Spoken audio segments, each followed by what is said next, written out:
네, 창세기 26장 1절부터 15절 말씀을 가지고 흉년은 순종 찬스, 흉년은 순종 찬스라는 제목으로 말씀 증거하겠습니다. 창세기 27번째 시간입니다. 오늘 본문은 이삭이 흉년을 만났을 때 하나님 말씀에 순종했더니 어떻게 되었는지 그 인생을 보여주시는 사건이죠. 여러분, 누구도 인생의 흉년을 피할 수 없고 문제와 어려움을 피할 수 없죠. 그런 인생은 없죠. 피할 수 있는 인생은 없는데 그때 어떤 삶을 살아야 되는가, 그게 중요한 거겠죠. 흉년이 말씀에 순종할 절호의 찬스라는 것을 보여주시는 그 말씀이기 때문에 오늘 말씀 통해서 우리에게 주신 메시지를 잘 듣고 깨닫는 은혜가 있기를 간절히 바랍니다. 우리 1절과 2절 같이 다시 한번 읽겠습니다. 1절 2절 시작. 아브라함 때에 첫 흉년이 들었더니 그 땅에 또 흉년이 들매 이삭이 그랄로 가서 블레셋 왕 아비멜렉에게 이르렀더니 여호와께서 이삭에게 나타나 이르시되 애굽으로 내려가지 말고 내가 네게 지시하는 땅에 거주하라. 창세기 12장에서 아브라함이 거주했던 가나안 땅에 흉년이 들었었죠. 가나안 땅에 극심한 기근이 생겨가지고 그 기근을 피하기 위해서 애굽으로 내려갔던 일이 있었는데 이제 아브라함이 죽었고 이삭의 시대잖아요. 그런데 이삭이 거주했던 가나안 땅에 또 다시 흉년이 들게 됐다라는 것입니다. 여러분, 흉년이라는 것은 누구나 만날 수 있는 문제죠. 인생에 풍년만 있는 사람이 어디 있겠습니까? 우리 중에 누가 나는 한 번도 지금 태어나가지고 인생 가운데 어려움을 겪어본 적이 없어요. 저는 어려운 상황을 맞아본 적이 없는데요. 뭐 이런 사람 혹시 있습니까? 우리나라가 지금 워낙 풍요로운 시대를 살고 있으니까 중1 같은 경우는 지금 이제 한 13년, 14년 정도 살았나요? 네. 뭐 인생의 어려움이 뭔지 모를 수도 있겠죠. 그 13년, 14년 동안 어려움이 없었으면. 걱정하지 마세요. 여러분, 이제 곧 어려움을 만나게 될 겁니다. 네. 인생의 쓴맛을 보게 되는 날이 이제 곧 올 텐데, 재수 없는 소리가 아니고 인생이 그래요, 여러분.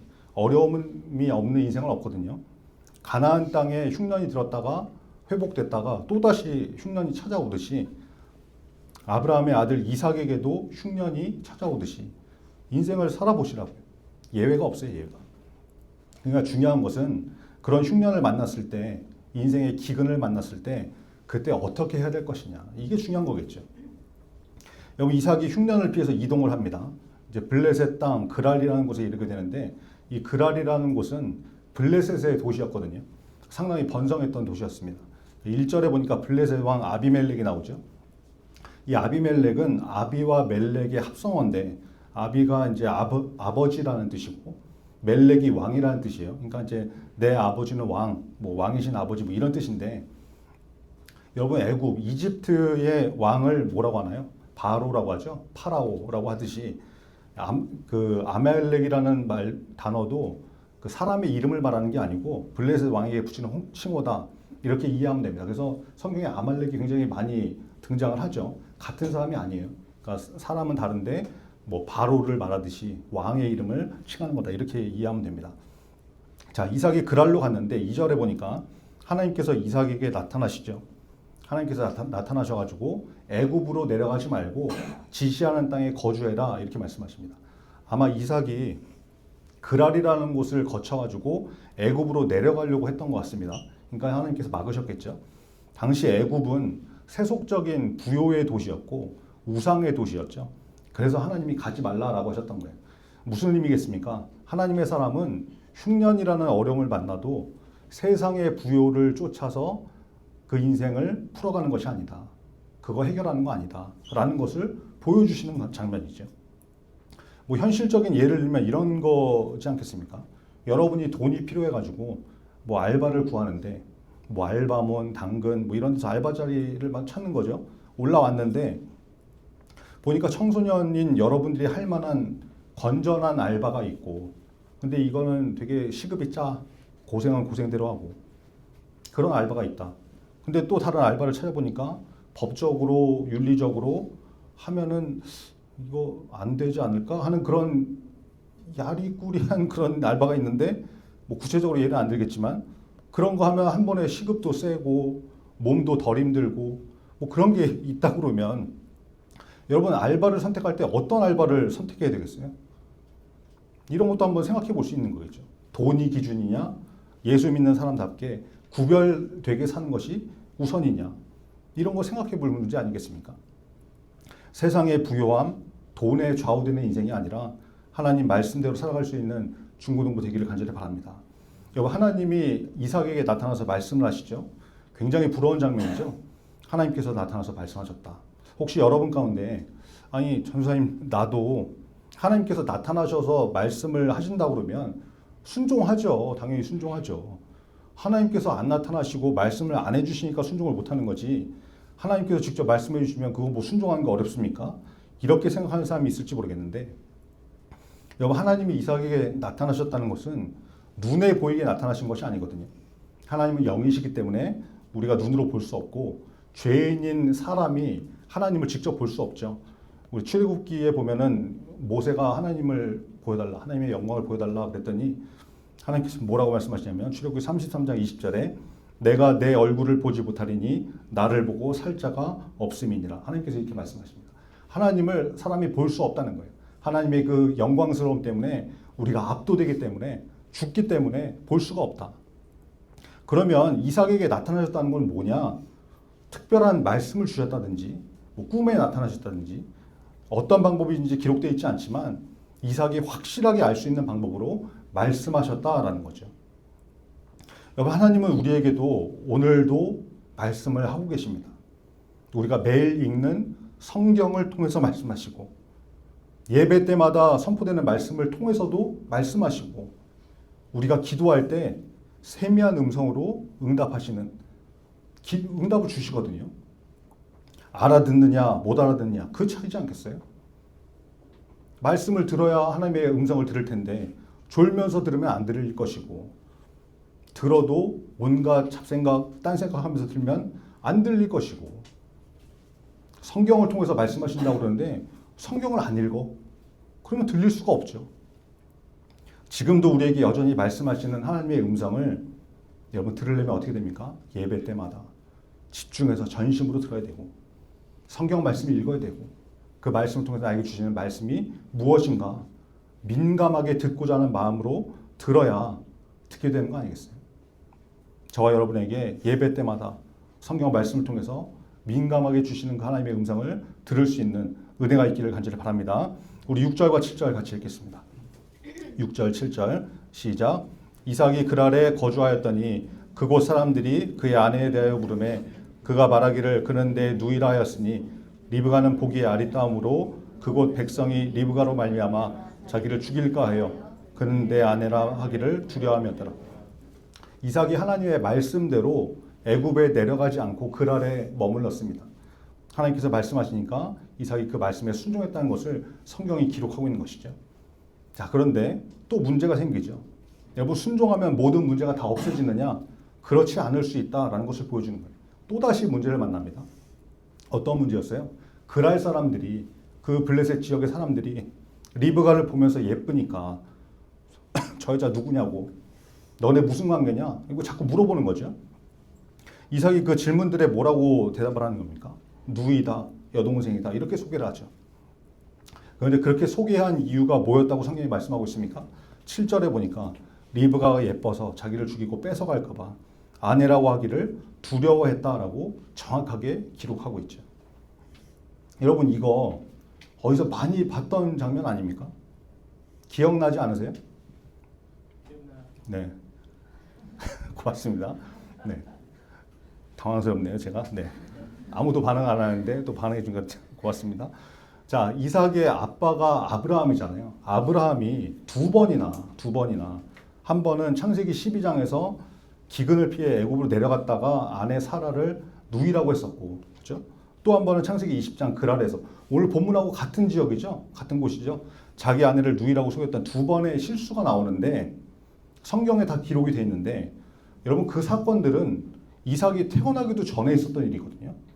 그런데 너무나 신기하게도 아빠가 했던 그 실수 그대로 아들 이삭이 그대로 반복하고 있는 그대로. 여러분 집안마다 집안 내력처럼 독특한 약점이 있을 수 있거든요. 지금 뭐 우리 현대 가정 연구에서 그런 결과 많이 있잖아요.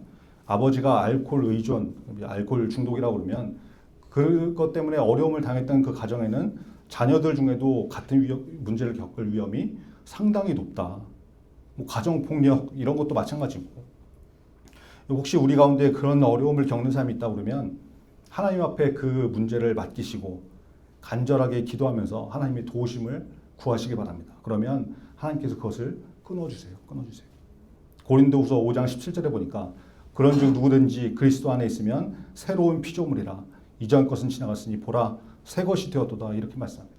예수님 안에 있으면 새롭게 변화가 되는 것이죠. 예수님의 보혈의 능력, 구원의 은혜가 우리를 새롭게 하시는 능력이라는 것을 믿으시기 바랍니다. 자, 보세요. 아브라함은 2번 아내를 누이라고 속이는 그런 실수를 저질렀는데 이삭은 그 인생에서 오늘 본문의 사건에서 한 번 이런 일을 벌이게 합니다. 아버지보다 나아졌다. 아빠는 2번이었고 난 1번이었으니까 나아졌다. 뭐 이렇게 봐야 되는 건지 모르겠지만 이삭의 이런 연약함, 하나님의 보호하심을 온전히 신뢰하지 못하는 이 두려움을 그래도 하나님께서 긍휼히 여기시고 보호를 해주시죠. 그래서 어떤 일이 벌어집니까? 8절에 보니까 이삭이 리브가를 껴안고 있는 것을 블레셋 왕 아비멜렉이 보게 하시죠. 누가 보게 하신 거겠어요? 그 장면을 하나님께서. 하나님이 그 장면을 보게 하신 것이죠.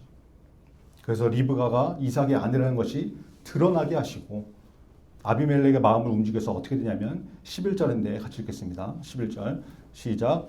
아비멜렉이 이에 모든 백성에게 명하여 이르되 이 사람이나 그의 아내를 범하는 자는 죽이리라 하였더라. 블레셋 왕을 통해서 하나님이 이삭을 보호하시는 것이죠. 왕의 입술을 통해서, 왕의 입을 통해서 명령하게 하셔서 블레셋 사람들이 이삭을 건드리지 못하게, 리브가를 건드리지 못하게 하시는 쉴드를 쳐주시는 거예요. 쉴드. 아브라함의 방패가 되어주셨던 하나님이 아들 이삭에게도 동일하게 보호하시는 방패가 되어주고 계시는 것이죠. 여러분 보세요. 흉년을 만난 이삭이 애굽으로 내려가지 말고 여기에 머물라고 하셨던 하나님의 말씀에 순종했더니 어떤 일이 벌어진 것입니까? 그 인생에 하나님께서 보호하시는 은혜를 경험하게 되더라. 풍년일 때가 아니었습니다. 흉년일 때, 어려움이 생겼을 때, 문제를 만났을 때, 그때 오히려 하나님의 말씀이 임하고, 그때 세상이 아니라 하나님을 붙드니까 하나님께서 보호하시는 것을 경험하게 되더라라는 것이죠. 여러분 우리도 마찬가지입니다. 흉년의 때가 있습니다. 아직 없었으면 곧 옵니다. 그때 하나님의 인도하심을 따르면 하나님께서 보호하시는 것을 체험하게 되는 거예요. 그런 인생이 되는 거예요. 그러면 여러분 흉년이 나쁜 것입니까? 나쁜 거예요? 좋은 거예요? 흉년이 망하는 길입니까? 망하는 길입니까? 기회이자 찬스입니까? 그거 깨닫는 인생이 되어야 되겠죠. 그렇죠? 우리에게 주시는 그 깨달음을 우리 마음 가운데 잘 깨닫는 은혜가 있길 바랍니다. 우리 12절과 13절 같이 읽겠습니다. 12절 13절 시작. 이삭이 그 땅에서 농사하여 그의 100배나 얻었고 여호와께서 복을 주심으로 그 사람이 창대하고 왕성하여 마침내 거부가 되어. 이삭이 그랄에 거주한 지 오래가 됐죠. 그래서 이제 기근이 좀 풀렸던 것 같습니다. 이제 다시 농사를 지을 수 있는 상황이 된 거죠. 이삭이 그랄에서 농사를 짓게 되는데 원래 이삭의 본업은 목축업이었거든요. 양과 소 뭐 이런 걸 기르는 목축업이었는데 뭐 어느 정도 농사를 지을 줄은 알았겠지만 농사의 전문가는 아니었겠죠. 그런데 어떻게 된 거예요? 농사를 지었더니 그 해에 여러분 성경학자들이 당시 블레셋 사람들은 농사를 지었을 때 일반적으로 한 25배에서 50배 정도의 수확을 거뒀다고 그렇게 연구를 했습니다. 농사 짓는 사람들이 그 정도 수확을 거뒀을 거라고 보는 거예요. 근데 원래 농사를 지으면 시행착오도 겪게 되고 지금 농부가 아니잖아요. 농사 전문가가 아니잖아요. 그런 사람이 농사를 짓게 되면 거의 잘 안 돼야 되는 게 맞는 거거든요. 그런데 이삭이 농사를 짓기 시작한 그 해, 첫 해에 100배의 결실을 얻게 됐다. 이것이 무엇을 말씀하는 것입니까? 하나님의 은혜가 임했다는 것이죠. 하나님의 은혜가. 하나님의 축복이 임했다는 거예요. 그런데 그 복이 한 번으로 끝난 것이 아니죠. 13절에 보니까 그 사람이 이삭을 말하는 건데 창대하고 왕성하여. 여러분 이 말은 점점 계속 진행됐다는 거거든요. 요즘 그 AI 반도체 주식이 우상향으로 이렇게 빨간색으로 이렇게 쭉 올라가는 그런 그래프 여러분 많이 봤잖아요. 그런데 그런 것들은 막 올라갔다가 폭락했다가 또 올라갔다 들쭉날쭉해 들쭉날쭉. 그런데 창대하고 왕성하여. 이 말은 하나님께서 작정하시고 복을 부어주시면 이거는 폭락장이 없어. 블랙 먼데이가 없어. 쭉 계속 우상향. 겁나 부럽죠? 그게 어떻게 되는 거예요? 마침내 거부가 돼요. 마침내 하나님께서 정하신 그 상한가까지 쭉 올라가가지고 그냥 부자가 아니라 거부, 엄청난 부자, 거대한 부자. 어느 정도로 14절에 나오는 것처럼 블레셋 사람들이 시기할 정도의 부자. 주변에서 시기할 정도로 너무나 명확하고 확실한 복을 주시더라라는 것이죠. 여러분, 이삭이 이 복을 받은 이유가 무엇입니까? 흉년 중에 하나님의 말씀에 순종했던 것밖에 없잖아요. 뭐가 더 있습니까? 다른 거 없죠. 이사야 1장 19절에 보니까 너희가 즐겨 순종하면 땅의 아름다운 소산을 먹을 것이요. 이 말씀이죠. 이 말씀. 하나님의 말씀에 즐겨 순종했더니 100배의 결실, 아름다운 소산을 먹게 됐다. 이삭에게 있었던 거, 순종. 또 다른 거 있나요? 하나 더 찾는다 그러면 25절인데 마지막 25절 한번 같이 읽겠습니다. 25절 시작. 이삭이 그곳에 제단을 쌓고 여호와의 이름을 부르며 거기 장막을 쳤더니 이삭의 종들이 거기서도 우물을 받더라. 제단을 쌓고 여호와의 이름을 부르며 이게 여러분 뭐 했다는 것입니까? 예배드렸다라는 것이 예배드렸다. 하나님께 예배드렸다. 하나님이 거부가 되게 하신 이삭을 블레셋 사람들이 시기를 해서 우물을 뺏고 막고 막 싸움을 걸고 그러는데 그들과 다투지 않고 우물 달라고 그러면 주고 떠나고 또 시비 걸면 양보하고 가서 딴 데 가서 또 우물 파고 그리고 결국에 뭐 했다는 거예요? 이삭이 예배드렸다. 순종하고 예배드린 거 이거밖에 없거든요. 세상의 공식이 아니죠. 세상의 방법이 아니죠. 하나님의 공식, 하나님의 방법이다라는 것입니다. 여러분, 흉년은 기회입니다. 어떤 기회입니까? 순종할 기회죠. 순종할 찬스.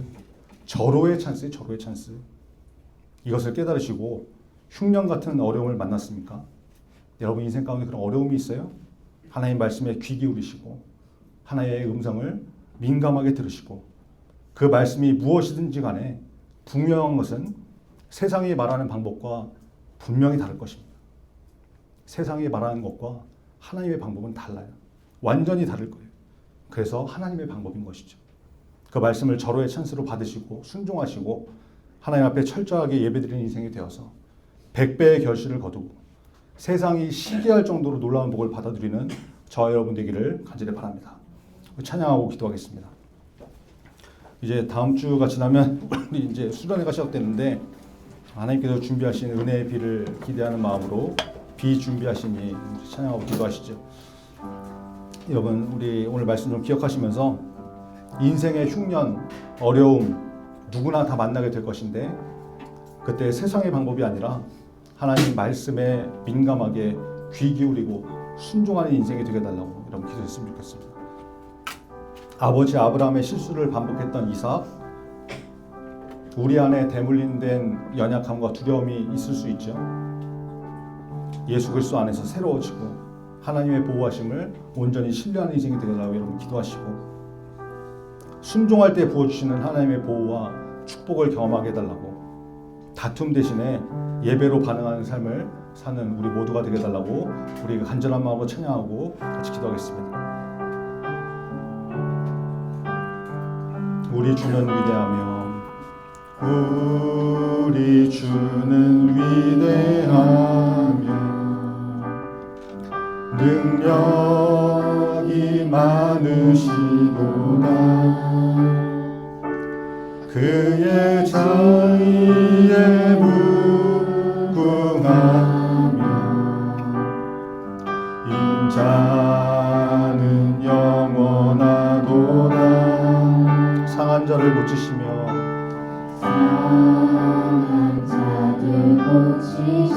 상처를 싸매시도다. 상처를 싸매시도다. 별들의 수를 세시며 이름을 붙이셨도다. 그가 구름으로 하늘을 덮으시며 땅을 위하여 비 준비하시니 예루살렘아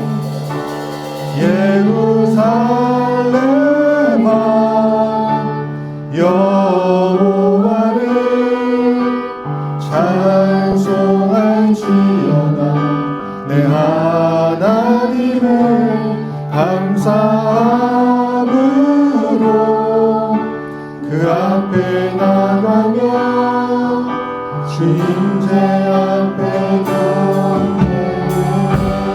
다시 한번 찬양하겠습니다. 일어서 찬양합니다. 우리 주는 위대하며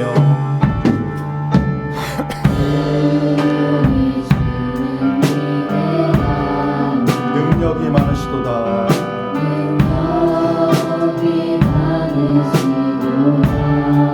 그의 지혜 무궁하며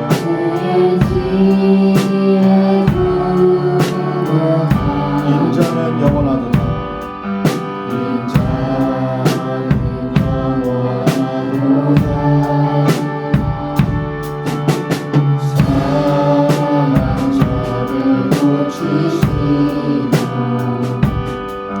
상처를 싸매시도다.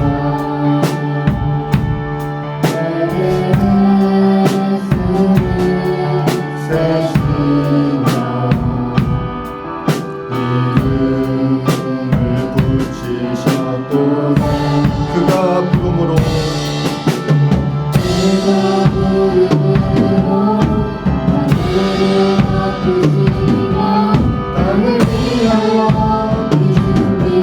그가 구름으로 하늘을 덮으시며 그가 구름으로 하늘을 덮으시며 땅을 위하여 비준비. 예루살렘아 우리 주소로 찬양합니다. 예루살렘아 여호와를 찬송할지어다. 내 하나님을 감사함으로 그 앞에 나가며 그 임재 앞에 그가 구름으로 하늘을 덮으시며 그가 구름으로 하늘을 덮으시며 땅을 위하여 준비한. 그가 구름으로 하늘을 덮으시며 그가 구름으로 하늘을 덮으시며 땅을 위하여 준비. 예루살렘아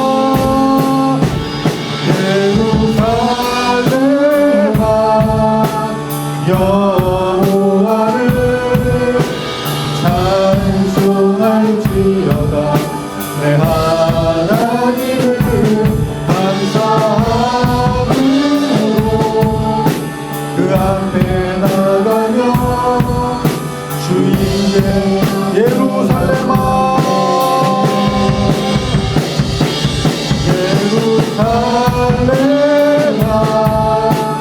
여호와를 찬송할지어다. 내 하나님을 감사함으로 그 앞에 나가며. 오늘 말씀 기억하시면서 간절한 몸으로 주여 세우고 기도하겠습니다. 주여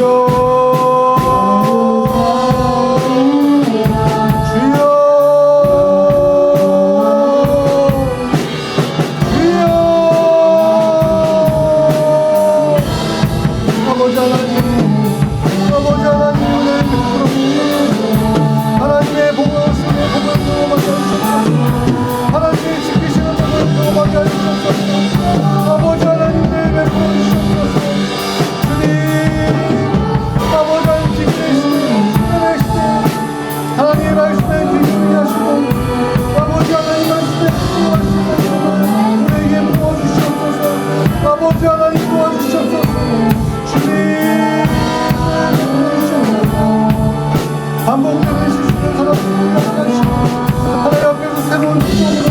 아버지 하나님 살아계신 주님으로 하나님 우리를 붙잡아 주시옵소서.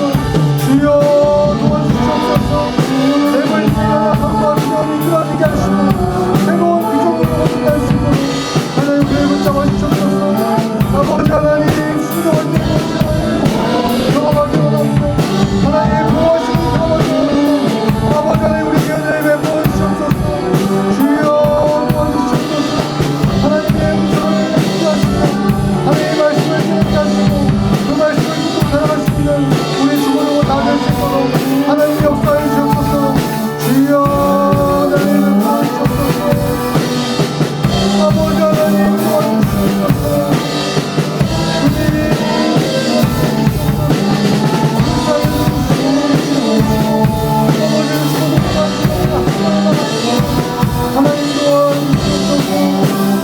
예루살렘아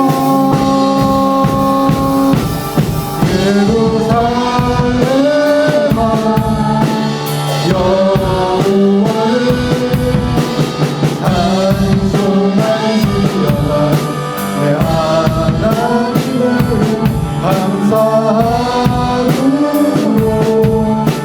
그 앞에 나가며 주의 예루살렘아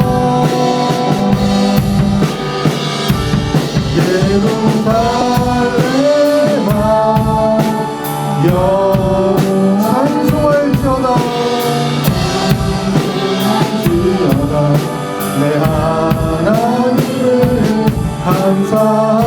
감사함으로 그 앞에 나가며 주님의 앞에 경배.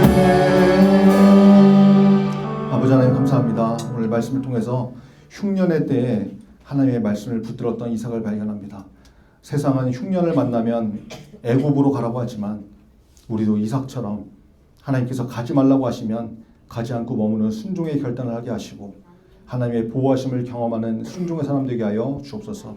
실수와 죄가 대물림되는 삶이 아니라 예수 그리스도 보혈의 능력으로 새로운 피조물이 되는 우리 중고등부 다 되게 하여 주셔서 하나님 말씀에 귀 기울이고 순종하는 인생, 하나님 앞에 예배드리는 예배자가 될 수 있도록 우리를 붙잡아 주옵소서.